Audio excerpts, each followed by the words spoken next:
अची वियो आहे तुंहिंजो खाटू पुट विछाए ॾेसि खट ते बखमल जी सेझ वेठी छो आ उथी न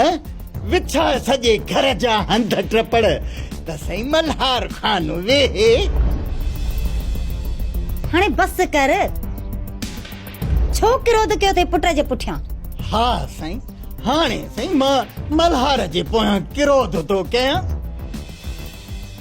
हाजुल मुंहिंजो दिमाग़ ख़राब न करे हाणे तूं ॿुधाए मल्हार त सॼी राति किथे हुई हाँ मल्हार रात किथे रहिजी वई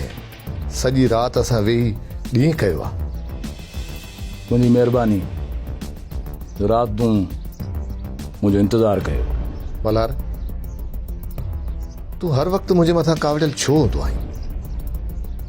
सची त ॿुधाए मुंहिंजो ॾोह कहिड़ो आहे अॼु खणी दिलि जी ॻाल्हि पंहिंजी ज़ुबान मथां आण त चाचा खे बि ख़बर पवे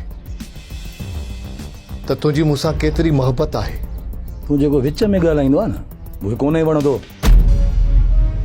ॻाल्हि ॿुध तूं मुंहिंजो सोट आहे अबो नूरल न आहीं जो सुवाल जवाब थो करीं अड़े चरियो थी वियो आहीं छा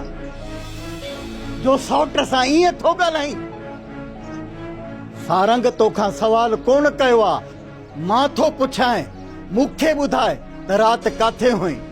ओ बा मूंखे दोस्त वटि राति पइजी वई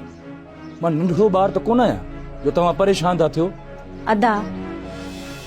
जेकॾहिं तोखे राति ॿाहिरि रहणो हुयो त असांखे ॿुधाए वञी हा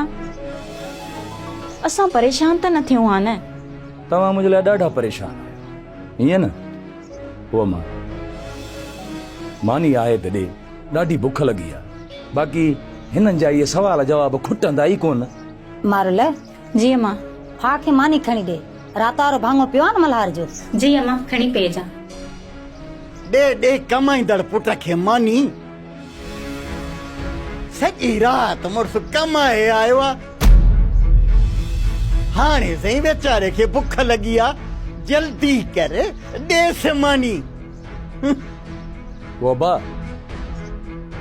मां कमाईंदड़ न आहियां हिन घर में कमाईंदड़ सारंग आहे मानी बि हिनखे ॾियो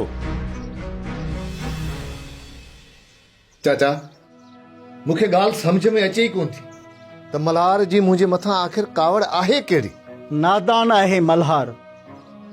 सारंग तूं न जी दिलि में न कंदो कर पुट तूं मल्हार खे चिड़ाईंदो छो नूरल उनखे मानी बि खाइण कोन ॾिनई सवाल जे मथां सवाल अथई